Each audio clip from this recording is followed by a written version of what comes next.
They locked me in the pantry, laughing, "You'll eat what's left." I remember the click of the door behind me and the sound of their footsteps, walking away, muffled by the carpet runner and their amusement. The lock wasn't dramatic, a simple hook latch they'd installed under the pretense of childproofing, but it held. I pressed gently at first, thinking it was a mistake, thinking they'd come right back, giggling maybe, sheepish, saying it was just a joke, that they hadn't meant to actually trap me in the dark beside the canned beans and cleaning supplies. But the minutes ticked on, and then the hour, and then I stopped checking.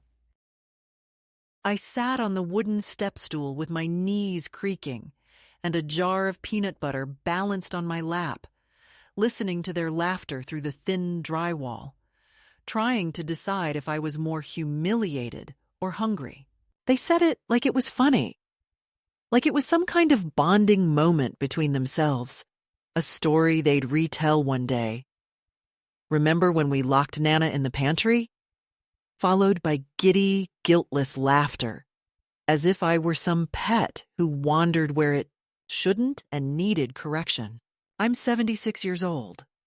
I live with my son's wife, Carla, and her 2 teenage daughters in the house I once bought with my late husband. They let me have the downstairs guest room, converted, as they like to say, from the old sewing room, across from the laundry and next to the kitchen, so I'd have everything within reach. I know how they say that to other people, like it's a kindness, a convenience, a thoughtful arrangement for someone my age. But what they never say is that it's the only room that doesn't have central heating anymore, or that I'm the only one who can smell the mildew creeping in through the floorboards when it rains. I moved in 3 years ago after I slipped on the ice outside my old apartment and fractured my pelvis. They visited once in the hospital, brought flowers, said all the right things. "You'll stay with us, of course." "Family takes care of family," Carla had said, with that smooth managerial tone she uses when she's decided something and expects you to pretend you agreed. I was grateful. I said yes. I sold what was left of my things, boxed up the last fragments of privacy and independence, and moved into their house with the quiet determination of someone who doesn't want to be a burden and ends up becoming invisible instead. They tell people I'm a blessing. They tell their friends, "It's so great to have Nana around. She's such a help with the girls I don't help with the girls." They barely acknowledge I exist, except when they need a ride or a signature for something their mother can't provide because she's in meetings all day. I know I'm not useful anymore, not in the ways they value. I don't make money. I don't post on social media. I don't have witty things to say at dinner parties or yoga class. I'm a ghost with working wrists and a pension they don't talk about, but seem to always know the balance of. They never outright ask for money, of course. They're too modern, too polite for that. But the fridge is always filled with almond milk and turmeric shots instead of food I can chew. And Carla sighs just loud enough when she checks the mail and sees the utility bills. Sometimes she leaves them out on the kitchen table like they're meant for my eyes. Sometimes she says things like, "This house takes a lot to run," or "It's wild how fast expenses add up with one more adult in the home." I nod. I always nod. I've trained myself into silence like it's a survival skill. Speak less, smile more, keep your presence light. The pantry was an accident, I told myself at first. A cruel, stupid joke. A bad moment. But then, I remembered the way Carla had looked at me that afternoon when I had the audacity to comment on the dinner, her quinoa and sweet potato curry, a recipe she found online and insisted was heart-healthy, even though it made my stomach churn. "You don't have to eat it, you know," she said with a forced smile. "You can make your own food if you don't like mine." I had laughed, awkwardly, and said something about missing salt. And then she narrowed her eyes and said, "Maybe you should be in charge of leftovers from now on." Later, when they cleared the yesgi table and I started washing dishes, she nudged her daughters and whispered, "We should give Nana her own cupboard, one with a lock." They laughed. I laughed too. It was easier than asking what she meant. But the next evening, when the meal was over and I was tidying up, they motioned me toward the pantry like it was a performance. "We've got something special for you tonight," Carla said, her voice syrupy, and then one of the girls opened the door. I stepped in, confused, saw a plate on the floor, a few spoonfuls of cold rice, and the crusts of bread from their sandwiches. Before I could turn around, the door shut. Click. They laughed. I stayed in there for 4 hours. No one came to check. No one knocked. I tried calling out once, softly, so as not to startle, as if afraid of appearing angry, and one of the girls shouted back, "You're fine! Don't be so dramatic." I knew if I raised my voice, if I banged on the door, it would become my fault. I would be the ungrateful one, the hysterical one, the problem. And I've spent too many years avoiding that label. So I sat. I waited. I found a spoon behind a canister of protein powder and used it to eat some of the rice. I thought about how often I'd told friends that Carla was so busy, poor thing, or how I'd defended her when she forgot to pick me up from the doctor's office, or when she accidentally used my name to open a store credit card and told me afterward that it was just temporary. I thought about all the ways I'd explained their behavior, my son's absence, the girl's rudeness, the coldness of the house, not as cruelty, but as stress, as generational misunderstanding, as modern life. But sitting in that pantry, breathing the stale air and staring at a mop handle resting against a jar of olives I wasn't allowed to open, I realized I hadn't been misunderstanding anything. They didn't see me. Not as a person, not as family, not even as someone worth pretending to respect. I was a fixture, a problem they hadn't solved, a piece of furniture that didn't match the decor but was too expensive to throw away. That night, when they finally opened the door, Carla said, "Oh God, you're still in there? We forgot." And then turned to her daughters, laughing again. Okay, that's enough. Let Nana out." One of the girls unclipped the latch and shrugged. "You said it was funny." They looked at me like they expected me to laugh too. I did not.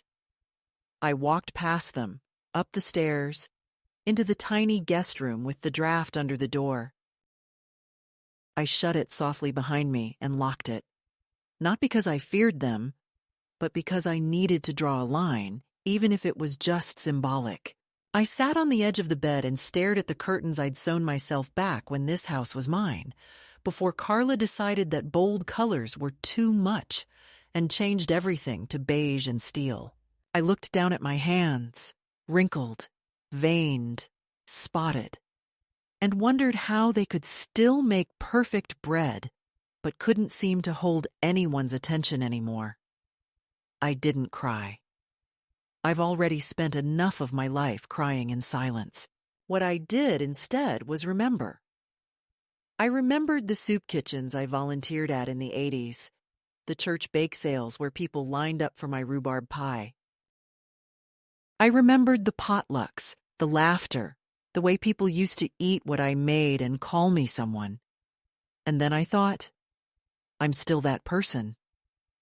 They don't get to define the end of me. They don't get to say who I am with a locked door and a joke. The next morning, before anyone woke up, I opened my small lockbox. Inside were the last remnants of what I hadn't surrendered: my wedding band, a small wad of cash, my Social Security card, and my husband's old recipe book. I ran my hand across the cover. It smelled like the kitchen used to: basil, garlic, flour. I opened it to the page he'd written in his left-handed scrawl: spiced lamb stew. For Ernestina on cold days. I smiled. My name in his hand still felt more real than my name in Carla's voice. I went to the kitchen. It was quiet. No one around to comment, to supervise. I turned on the light, opened the fridge, and began. Not out of spite, not out of rebellion, but out of memory, out of a steady, rising certainty that I could still feed people, still feed myself, that I could make a table without asking anyone to sit. And this time, it would not be for them. This time, it would be for those who were never invited. It wasn't until Carla's friend Martha came by later that week, swinging her car keys like a baton and calling out, "Where's the pantry prisoner?" that I understood it hadn't been a private moment of mockery. It had become a story. They'd told people, laughed about it over brunch or on the yoga mat, passing it along like gossip that didn't matter because the subject of the story wasn't a person, just an elderly inconvenience with a name. "You should have seen her face," Martha cackled as she popped a grape into her mouth, her Pilates-toned arms bare under a cashmere shawl. "Like a startled cat in the cupboard?" Carla laughed back, a sound that was sharp and bright, the kind of laugh women use when they want to be seen as fun, as daring, as unburdened by guilt or ties to the past. My granddaughter Ellie muttered something about getting it on video next time, and they all laughed again, not noticing me in the hallway, with my hands still damp from rinsing spinach leaves. I stood there a moment longer, my knuckles curling just slightly as I listened.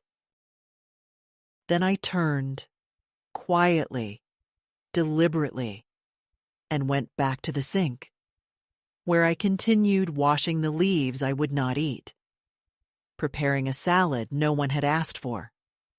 Because that's what I had been reduced to. Silent labor in the corner of a life that used to belong to me. I kept thinking about that word, pantry prisoner, and how easily it rolled off their tongues, how no one in the room stopped to say it was cruel.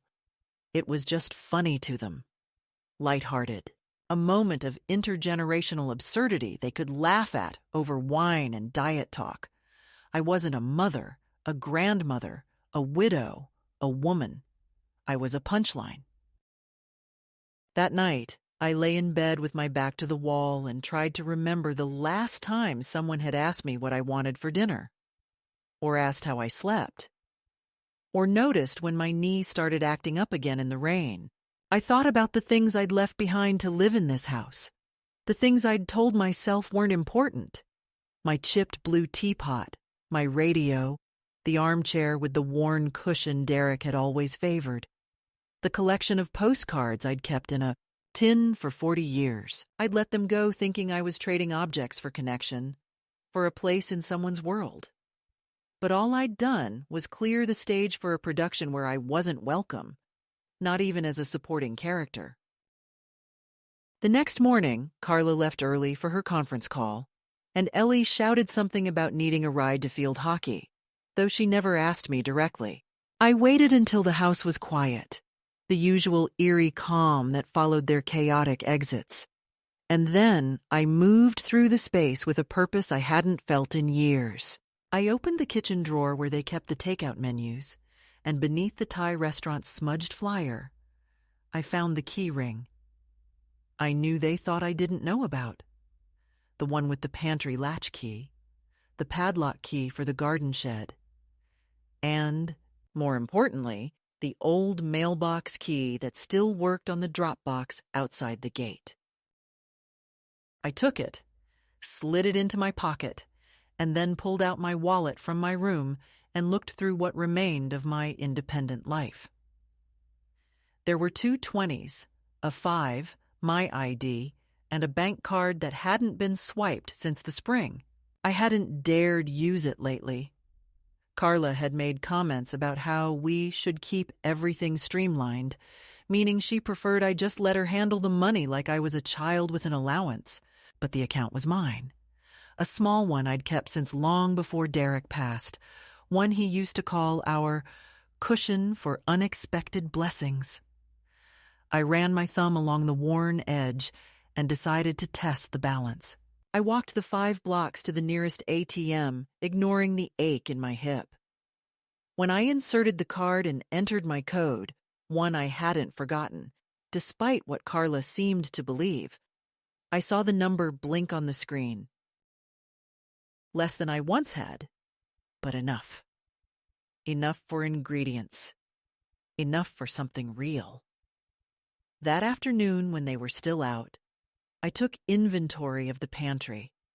The same one they'd locked me in. I stood inside and let the door remain open this time, the light buzzing softly overhead. There were cans of lentils, dusty boxes of couscous, expired cans of beets no one had touched. On the lower shelf, I found a bag of flour. Behind it, a tin of baking powder I'd bought last Thanksgiving. I ran my fingers along the label and smiled. It was still good. In the fridge, there were eggs, milk, butter, and a forgotten wedge of cheddar that had not yet gone sour. I took the basics and began to cook, not because anyone asked, not because anyone needed it, but because I remembered what it felt like to make something with your hands and watch it become nourishment. I made biscuits, just enough for me. The smell filled the house, soft and golden and familiar. I ate too, still warm, with a bit of honey I'd kept in my nightstand drawer, hidden from the girls who don't eat sugar anymore. As I chewed, I looked out the window at the neighbor's yard, where a woman about my age sat under an umbrella reading a paperback novel. Her hair was silver and loose around her shoulders. She looked up, caught my eye, and nodded. Not a wave, not a smile, just a nod. Recognition. That moment lodged somewhere in me and refused to budge. Later that week, I overheard Carla on the phone with her sister. "She's been acting a little odd lately," she said, spooning yogurt into a glass bowl with dramatic precision. "I think it's just boredom. Maybe we need to find her a senior center or something. Someplace with activities." She said the word activities like it was a tranquilizer. I wanted to laugh, but I didn't. I knew exactly what she meant. Somewhere to stash me. Somewhere I could be kept distracted and compliant, like a toddler in daycare. I didn't want activities. I wanted agency. I wanted dignity. I wanted one person in that house to say my name with intention, not as a warning or a joke. And I knew then, I knew with the deep, cooling certainty of a pot pulled off a boil, that I had to leave. Not just emotionally, not metaphorically. I had to physically go. Not forever, perhaps. Not dramatically. But enough to remind myself that I could. That I wasn't nailed to the floorboards like one of Carla's decorative vases. So I started planning. Not with panic, not with revenge, but with a kind of slow, simmering clarity. I made lists in the margins of a grocery store flyer. I began saving little things, plastic containers, spare tea bags, scraps of foil. I bought ingredients in secret when I walked to the pharmacy. Potatoes, onions, a bag of rice. I made soup and froze it in unlabeled jars so they wouldn't know it was mine.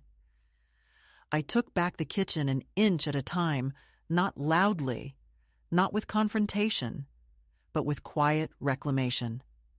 They didn't notice. Of course they didn't. I was background noise again. Until one afternoon, when Ellie opened the freezer and said, "What is all this peasant food?" And Carla laughed and said, "Probably one of Nana's nostalgia projects." I didn't correct them. I just smiled and stirred my broth, because nostalgia is what they called it when I remembered who I used to be. And I was remembering faster than they knew. There's a certain kind of silence that creeps into a home, not from peace, but from power imbalance, from the slow choking out of sound that happens when one person stops speaking because they've learned it's safer that way. That's the silence that settled over the house after my biscuits and broth began appearing regularly on the kitchen counter, unlabeled but obvious. It wasn't just what I cooked that unsettled them.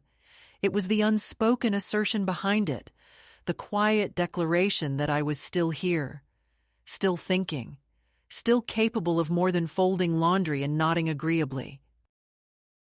At first they said nothing, just wrinkled their noses and moved my containers to the back of the fridge. But then came the passive counteroffensives, subtle acts that most people wouldn't register as hostility, but which I recognized immediately. My grocery list was moved. The spices I used disappeared, replaced with low-sodium alternatives I never asked for. My chair at the kitchen table, the one with the extra cushion I'd added for my back, was suddenly gone, replaced with a stool from the garage, wobbling and hard. Carla claimed she was reorganizing, but I knew the truth. They were shrinking my presence again, reminding me that my comfort was conditional, that my access to dignity required compliance. I said nothing. Not because I didn't know what was happening, but because I needed to see how far they would go. And they went further than I thought they would. One afternoon, I came into the kitchen and found my name written on a Post-it note stuck to a shelf in the fridge. Nana's stuff. Next to it, a small section had been cleared. 2 jars of soup, half a bag of arugula, a block of cheese. Everything else had been rearranged to form a kind of barrier. Carla stood nearby, stirring something in a sleek pan, and said without looking up, "We figured it might be easier if you had your own section. That way there's no confusion." I nodded slowly and opened the cabinet to grab my tea, except it wasn't there. The shelf was empty except for a tin labeled Nana. Inside were 3 old Lipton bags and a packet of instant decaf. "Where's my Earl Grey?" I asked, already knowing. Carla turned to face me, feigning surprise. "Oh, that strong stuff. I didn't think you were still drinking it." The girls don't like the smell I wanted to ask when the preferences of teenagers became policy, when my taste became offensive, when I stopped being allowed to enjoy a cup of tea in my own kitchen. But I didn't ask. I just took the tin, walked to my room, and stared at the beige walls until my pulse slowed down. That evening, I made dinner again, quietly, without announcement, and left a bowl on the counter. No one touched it. The next morning, it was gone, container empty but unwashed, sitting in the sink like a protest sign. Then came the thermostat. I'd always kept a shawl around my shoulders because they liked the house cooler than I did, but now the temperature dipped lower than usual, and no matter how many times I nudged it back up, it would reset within the hour. I asked Daniel once, just once, if something was wrong with the system, and he looked at me with a mixture of boredom and annoyance. "It's on a schedule, Mom. Smart thermostats learn our habits." I almost laughed at that, as if I were a glitch in the algorithm, an outlier they couldn't quite delete.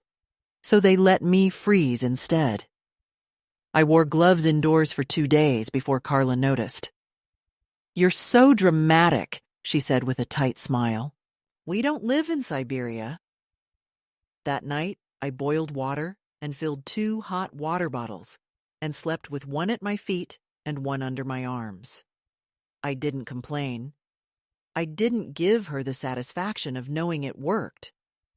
But it had. Not just the cold. All of it.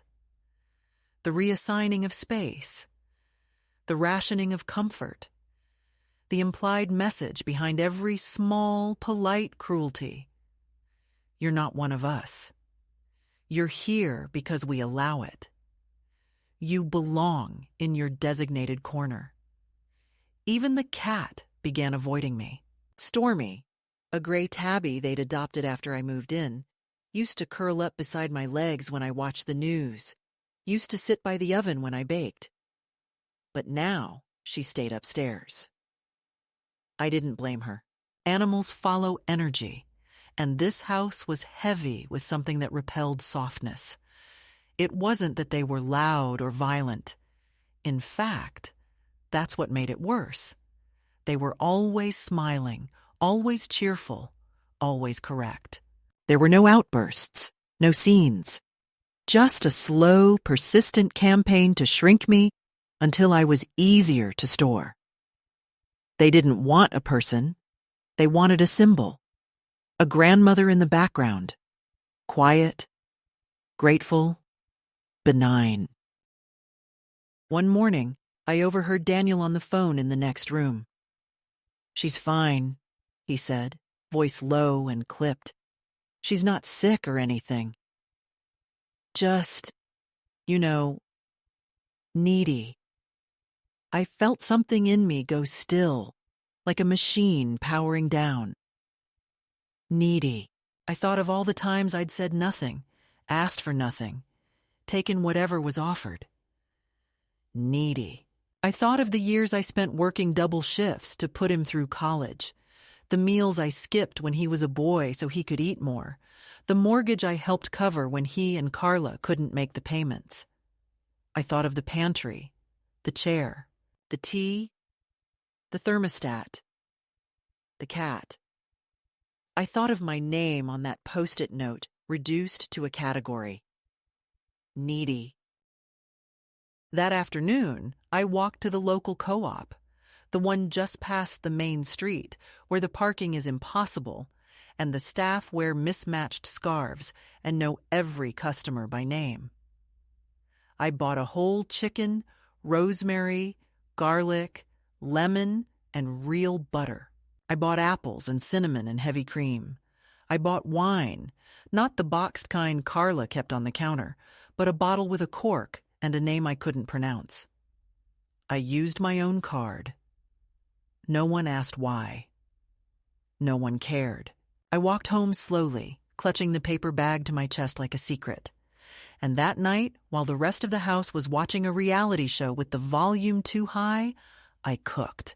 I roasted the chicken with golden skin that crisped at the edges, filled the house with the scent of memory. I made mashed potatoes with cream and butter, the kind that stick to your ribs. I baked apples with cinnamon and brown sugar. I set the table, not the dining table, but the little card table I kept folded behind the laundry room, and I sat alone and ate in silence.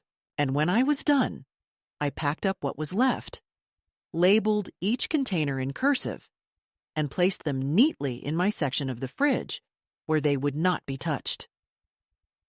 2 days later, I heard Carla on the phone again. "She's reinventing herself," she said, and laughed. "Like a one-woman retirement renaissance.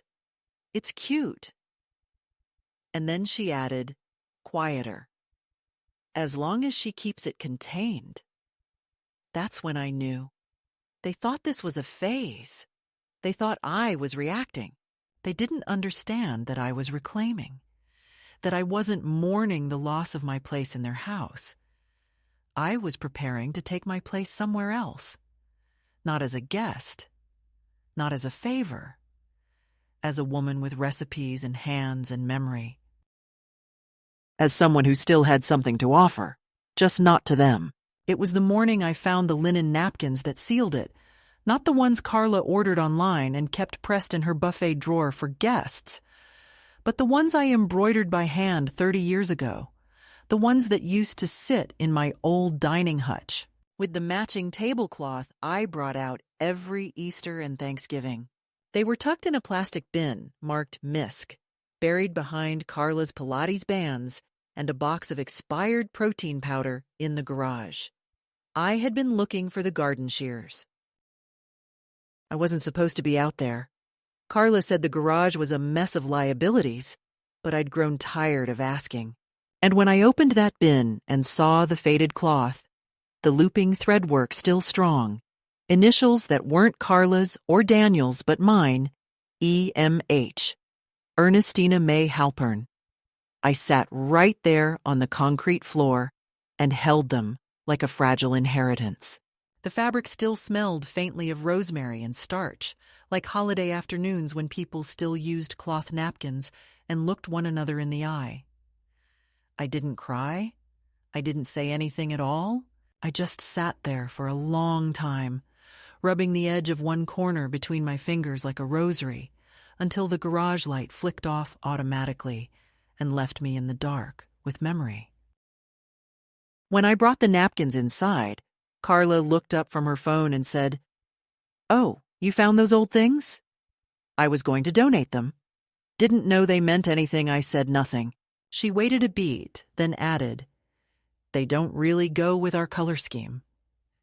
I smiled politely and went to my room, but that evening, when the house was empty and they were at a school fundraiser I hadn't been invited to, I set the table with them. My napkins, my plates, my food. I laid it all out in the backyard on the rusted iron table no one ever used, the one they said was too vintage for entertaining. I lit candles in old jam jars, placed a jug of water with mint and lemon slices, and sat under the open sky with a bowl of soup and a slice of cornbread, and the napkin folded across my lap like dignity restored. The breeze was cool, but I didn't mind. For the first time in years, I ate slowly, without glancing over my shoulder, without preparing for interruption or disapproval.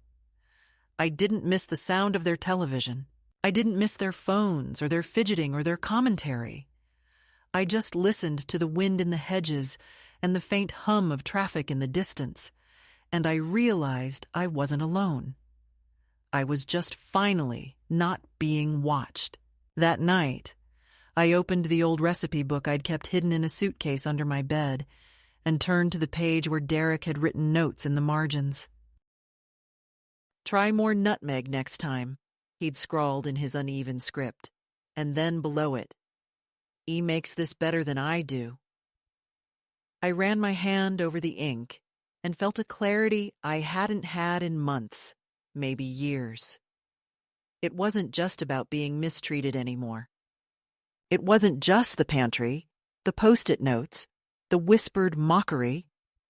It was the erasure, the slow, clinical dismantling of a life I'd built with care, being reduced to an inconvenience in a house I helped fund.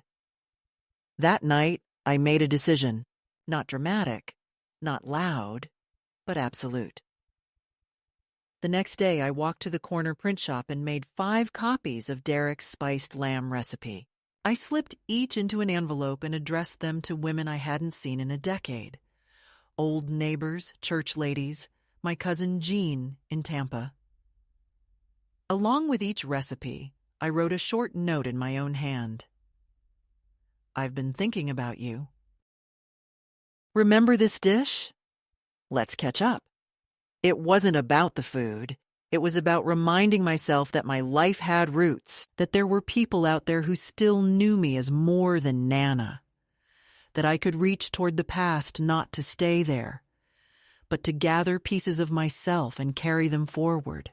On the way home, I passed the community bulletin board outside the library and saw a sign, "Monthly Cooking Circle looking for new members. Beginners welcome." I stood there for 5 full minutes debating. The old voice rose up. What if they don't want you? What if it's all young people with Instagram pages and spice subscriptions and you're just an old woman with napkins no one wants? But another voice, quieter, steadier, rose too. What if they're like you? Hungry for real things, real stories, real meals. So I wrote down the number and kept walking. When I got back to the house, there was a new sticky note on the fridge. "Please don't rearrange the freezer." No one signed it, No one needed to. I peeled it off, slowly, deliberately, and stuck it to the inside of my recipe book. That night, I made a list. Not a grocery list or a chore list. A list of names. Women I'd fed. Women who had fed me. I wrote down the name of the woman who used to bring me Meyer lemons from her tree. The one who gave me a scarf after Derek's funeral. The one who taught me how to braid bread. And then, at the bottom of the list, I wrote one more name. Me. I would feed myself now. Not just food, but warmth, belonging, identity. I was not an old woman waiting to be stored. I was a woman preparing her second harvest. It began with the bread, not mine, their bread. A crusty sourdough boule that Carla had brought home from some new bakery she heard about in her wellness group, wrapped in brown paper and marked with a wax seal like a trophy. She placed it on the kitchen island with reverence, took a photo of it for her social feed, captioned it, "Artisan Mornings with Family," though no one had eaten yet, and left it there in the center of the room like a symbol of something she believed. She was cultivating. When I reached for it to slice off a piece for toast, she appeared behind me, quicker than I expected, her voice light but sharp. "Oh, that's for tomorrow's brunch," she said, one hand already moving to reposition the loaf. "We're hosting the Altmans. They love this kind of thing. Could you just use the sandwich bread for now?" The sandwich bread was stale and heel-heavy, shoved to the back of the cabinet like a shameful compromise. I nodded and pulled out a slice, saying nothing, because by now I understood that my hunger was secondary to their curation. But something cracked in me. Not loudly, not visibly, but the kind of quiet fracture that deepens with every day it goes ignored. I toasted the bread, buttered it lightly, and sat at the corner of the kitchen table, watching the crust of the untouched sourdough slowly harden on the countertop, not out of malice, but out of its own neglect. 2 days later, the brunch arrived. The house was filled with the smell of lemon cleaner and essential oils, the kind that always made my throat tighten. Carla wore soft linen and Daniel wore a shirt I'd ironed, though he hadn't asked. The girls were paraded through the living room like evidence, smiling on cue and disappearing when their performance was complete. I stayed in my room during most of it, reading an old gardening book I had no current use for, but which reminded me of days when I used to grow thyme and tomatoes along the fence of my first house, when Daniel was still young enough to pull carrots out of the soil and squeal at the worms underneath. No one asked me to come out. I wasn't expected to participate in these curated scenes unless needed to fill a chair or refill a tray. But just before noon, as I passed through the hallway to get my teacup from the kitchen, I heard my name. Carla's voice, smooth and warm, rising in performative affection. "Oh, yes. Ernestina lives with us. It's been wonderful having her. Such a blessing. She makes the most comforting soups. We let her do her little thing in the kitchen. It keeps her busy." There was laughter. Not cruel, not overt, but knowing. The kind of laughter people save for stories about harmless eccentrics and distant relatives. I stopped walking. I stood just outside the archway and listened as they continued. "She's really good at staying out of the way," someone said. Probably Lydia Altman, the one with the necklace made of sea glass. "That's rare with in-laws." Another round of polite laughter, followed by Carla saying, "We just make sure she has her space and a little routine. She's happy as long as she's got her soups and her tea." I stepped backward slowly, back into the hallway, back into the silence of my quarters, and sat down on the bed, the gardening book open on my lap, but suddenly unreadable. Later that evening, After the Altmans had left and the girls were upstairs watching videos, I sat alone in the kitchen cleaning the silverware Carla had left soaking. Not because I had been asked, not because I felt obligated, but because it was muscle memory, a kind of tactile meditation. As I polished the last fork, Daniel entered, glanced at the clean countertop, and said, without looking at me, "Thanks for handling that." "You're always so good with the details." I nodded. He lingered. "Mom, I think Carla might have a point.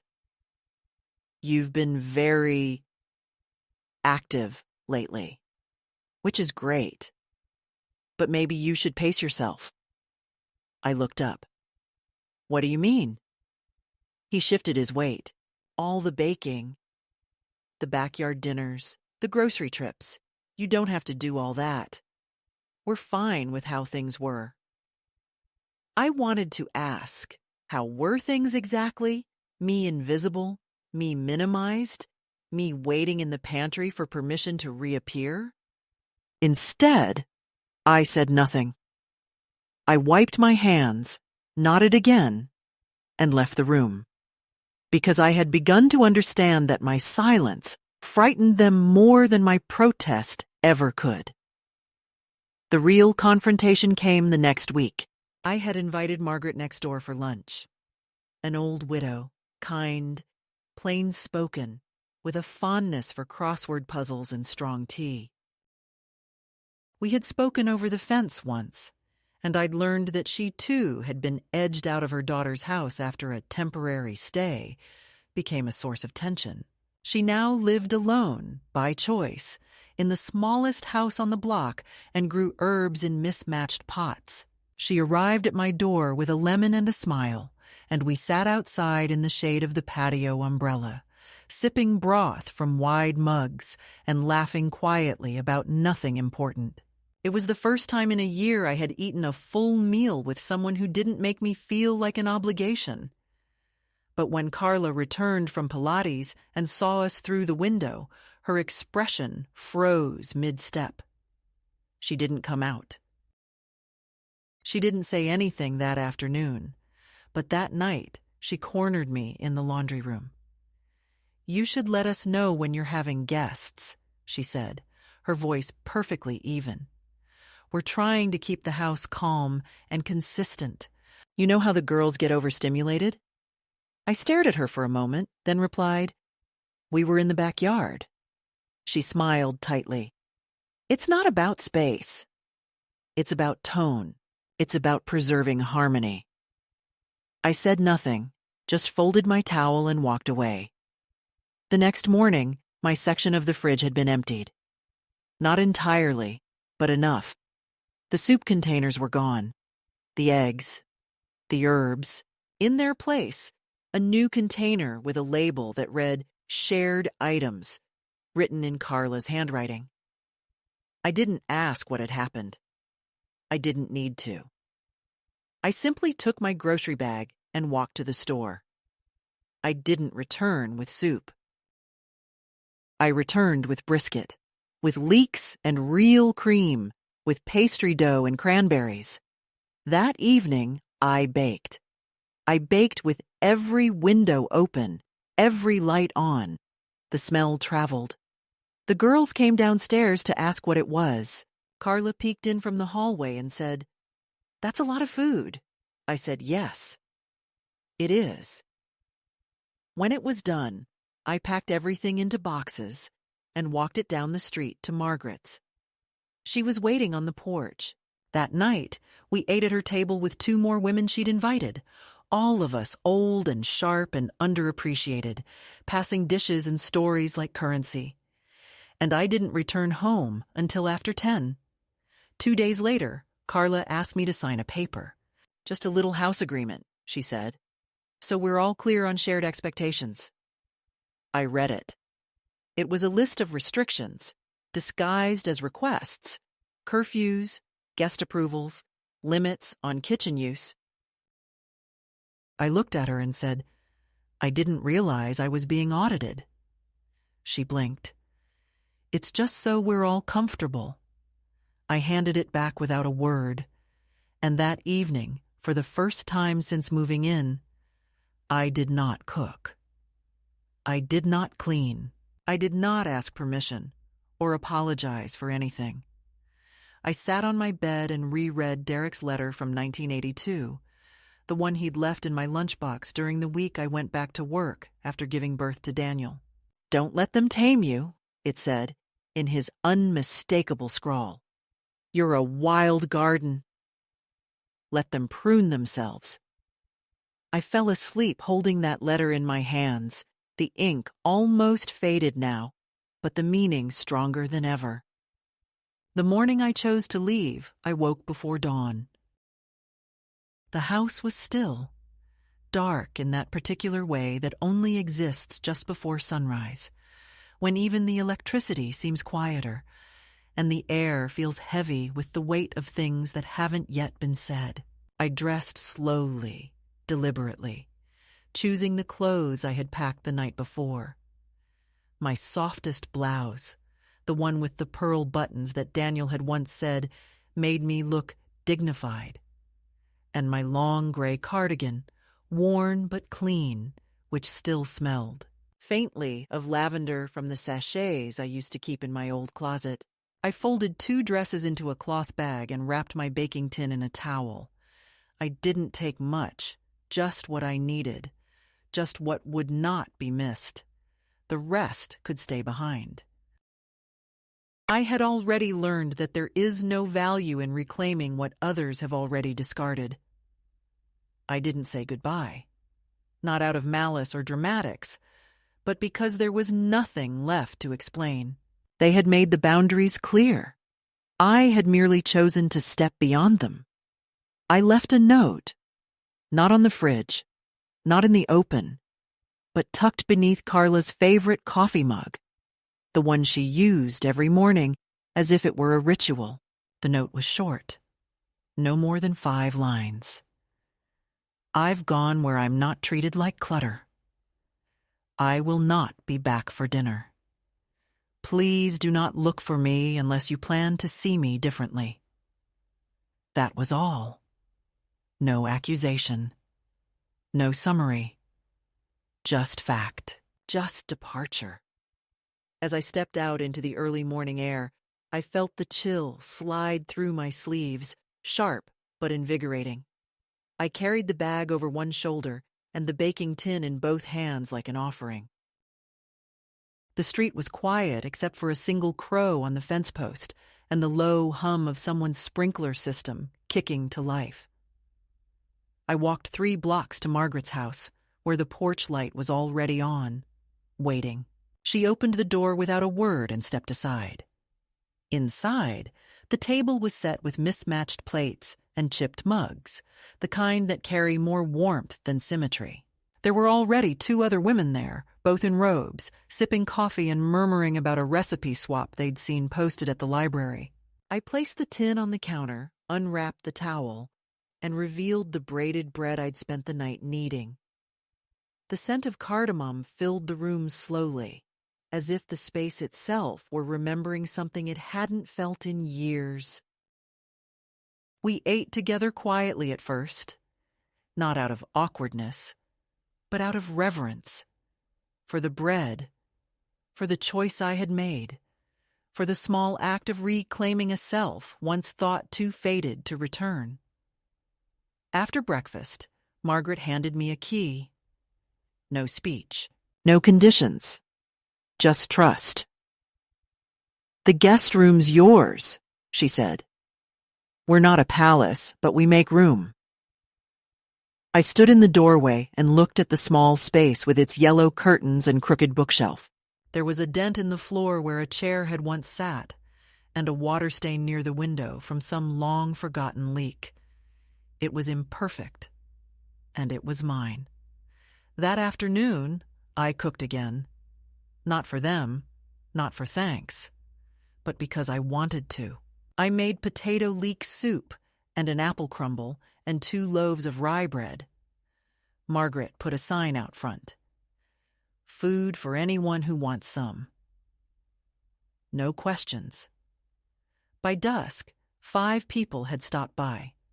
A man who'd recently lost his wife, a young girl with a tear-streaked face who asked if we had anything with chocolate, a mail carrier who said he'd smelled cinnamon halfway down the street and couldn't resist. That night, I sat in the backyard of Margaret's house, wrapped in my cardigan, watching the stars come out one by one through the shifting clouds.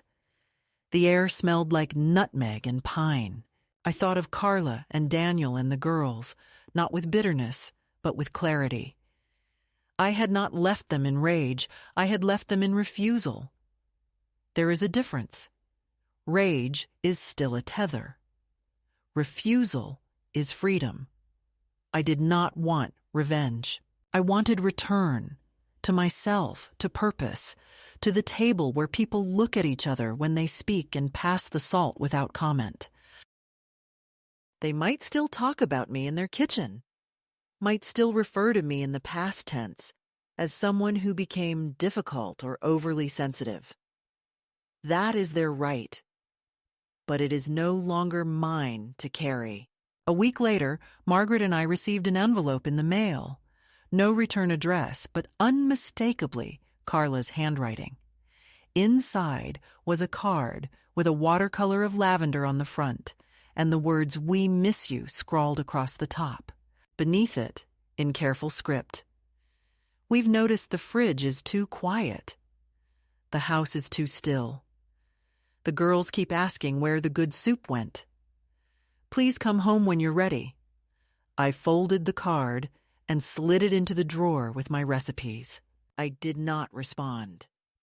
Instead, I baked 4 small pies and delivered them to the women on our street, each one with a handwritten note tucked beneath the crust. Warmth isn't a location. It's what we pass between us. When I returned, the house smelled of cloves and butter and old wood. I sat in the living room, turned on the radio, and listened to a song I hadn't heard in years. It made me cry. It made me feel. It made me remember that leaving wasn't the end. It was the beginning of something quieter and far more real than the place I'd left behind. Now the days pass with a kind of fullness I had forgotten was possible. Not rushed, not empty, but steady, like the rise and fall of good bread.